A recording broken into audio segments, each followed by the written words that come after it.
మొదటి రోజు పంజాగుట్ట స్టేషన్ దగ్గర ఆమె బాడీ లాంగ్వేజ్, ఆమె మాట్లాడే భాషను వింటే ఆమెకు తెలియకుండా ఏదో జరిగిపోతుంది, సంబంధం లేనిది అని బాడీ లాంగ్వేజ్ ప్రకారం కూడా అబద్ధాలు లేనట్లు అనిపించింది.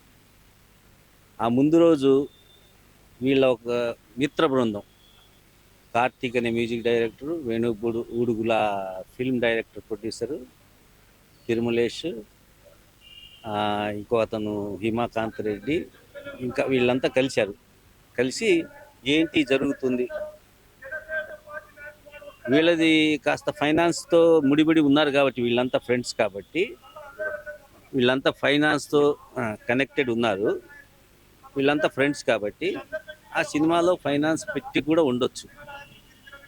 కానీ ఈ సినిమా రిలీజ్ ఫంక్షన్లో వేణు ఉడుగులు గారు చాలా ఇమోషనల్గా డిస్టర్బ్ అయినట్టు, ఆ సినిమా ప్రీవ్యూలో కొందరు వచ్చి ఈ సినిమా బాగలేదని చెప్పేసి అతన్ని నొప్పించి లేచిపోవటం, ఇవన్నీ వాళ్ళు ఎదిగే స్టేజ్లో ఉన్నారు కాబట్టి కొన్ని విషయాలు చెప్తే వాళ్ళని తొక్కేస్తారేమో అని భయంతో మంగ్లీ కానీ వేణువుడులు కానీ చెప్పట్లేదు అనిపిస్తుంది. ఇంకోటి ఏంటంటే,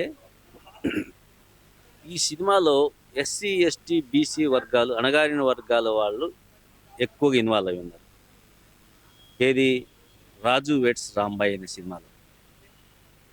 ఈ సినిమా బహుశా కొనటానికి ఏదో ప్రయత్నాలు జరిగి ఉండొచ్చు, వీళ్ళు అమ్మలేదు. అమ్మకపోవటం వలన ఈ సినిమా బాగలేదని దుష్ప్రచారం చేయడానికి ఒక ప్రయత్నం జరిగింది. ఈ సినిమా హిట్ అయిపోయి 100 కోట్ల రాబడి వస్తుంది అనే న్యూస్ రావటంతో ఒక ఈర్ష, మనల్ని అధిగమిస్తారేమో అనే ఒక భయం కొందరిలో పుట్టినట్టుంది. ఈ సినిమాలో హీరో చాలా యాక్షన్ చేశాడు, చాలా బాగా. చాలామంది రివ్యూస్ చూస్తే హీరోయిన్ సాయి పల్లవిని మించేసింది అన్నారు. ఇలా జరిగితే వీళ్ళ ముందు రాబోయే సినిమాలకు ఎఫెక్ట్ ఏమైనా ఉంటుందా, ఈ పేద వర్గాల వాళ్ళు మమ్మల్ని దాటేస్తారా అనే భయాలతో దీనికి ఎవరు మూలం, ఈ వేణు ఊడుగులకి ఎవరిచ్చి ఉంటారు ఇంత సహాయం, ఇంత సపోర్టు అని వాళ్ళు బహుశా మంగ్లీ ఇచ్చి ఉండొచ్చు. మంగ్లీని ఫస్ట్ డిఫేమ్ చేసేసి ఏదో రకంగా మంగ్లీకి ఆదాయాలు లేకుండా మంగ్లీకి పలుకుబడి అంతా పోయేలాగా చేద్దామని ఒక చాలా కుతంత్రం జరిగి ఒక కాన్స్పిరసీ ద్వారా మంగ్లీపై బురద జల్లటం మొదలైంది అనిపిస్తుంది. చివరిలో ఈ మధ్య 2-3 రోజుల నుంచి సంపత్ నాయక్ రావటం, సంపత్ నాయక్తో ఒక అమ్మాయి ప్రత్యూష రావటం, వాళ్ళు ఫోన్ చేసి ఏదో కొన్ని దుర్భాషలాడినట్టు దాన్ని లీక్ చేయటం, ఇదంతా ఆ తర్వాత వీళ్ళు ఇచ్చే స్టేట్మెంట్స్ వింటుంటే అకారణంగా మంగ్లీని బద్నాం చేయాలి అనే టార్గెట్తోనే వెళ్తున్నట్టు. వీళ్ళని ఎవరు పోషిస్తున్నారు, ఎవరు ముందుకు పంపుతున్నారు అనేది ప్రజలు గమనించాలి. సినీ ఇండస్ట్రీలో ఏంటంటే కొన్ని కుటుంబాలు, కులాలు కూడా లేదు, కొన్ని కుటుంబాలు మాత్రమే ఎదగాలి, మా ఆధీనంలో ప్రతి ఒక్కటి ఉండాలి, 100 కోట్లు వేరే వాళ్ళు సంపాదించకూడదు. ఎంతో నైపుణ్యం ఉండి ఎంతో టాలెంట్ ఉన్న డైరెక్టర్లు, యాక్టర్లు ఈ సినీ ప్రపంచంలో జరుగుతున్న గుత్తాధిపత్యానికి బలై వాళ్ళ సినిమాలు 100 కోట్లు సంపాదించే సినిమాలు 2 కోట్ల లాభాలతో అమ్మిన చాలా ఎగ్జాంపుల్స్ ఉన్నాయి. ఇదే ఈ మంగ్లీ వ్యవహారంలో జరిగిన విషయం అని అనుకుంటున్నాను.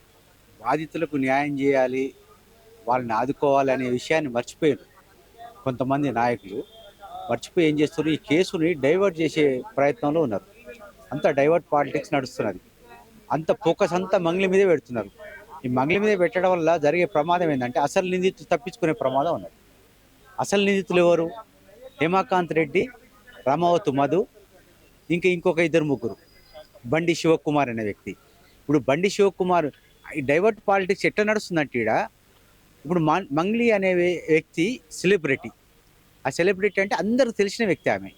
ఆమె గురించి ఇప్పుడు ఆమె దొంగ దొంగ దొంగ అని ప్రచారం చేయడం వల్ల ఇప్పుడు వీళ్ళు కూడా బాధితులకు మారిపోతారు. ఎవరు? రమాకాంత్ రెడ్డి పెద్ద గేమ్ ఆడిండు. ఏం గేమ్ అంటే వాళ్ళ దగ్గర డబ్బులు లేవు, తీసుకున్న డబ్బులు ఏవో మాయ చేసేసిండ్రు. మాయ చేసిన తర్వాత ఇప్పుడు ఒకటే వాళ్ళకి ఆలోచన ఏమొచ్చిందంటే ప్లాన్ వేసిండ్రు. మంగ్లీ 2-3 ప్రోగ్రాంలకు వాళ్ళ దగ్గరికి అటెండ్ అయిన మాట వాస్తవమే. ఆ దోస్తానతోటి ఒక ప్లాన్ వేసి ఈ విధంగా మంగ్లీని ముంగడ పెట్టడం వల్ల మంగ్లీని ముంగడ పెట్టి ఈ డబ్బులన్నీ మంగ్లీ దగ్గరికే పోయినాయి, మేంగా తీసుకున్నది అని జనాలను నమ్మించే ప్రయత్నం మాత్రం బ్రహ్మాండంగా చేసిరు వాళ్ళు. ఇందులో దాదాపుగా 75% సక్సెస్ అయిన వాళ్ళు.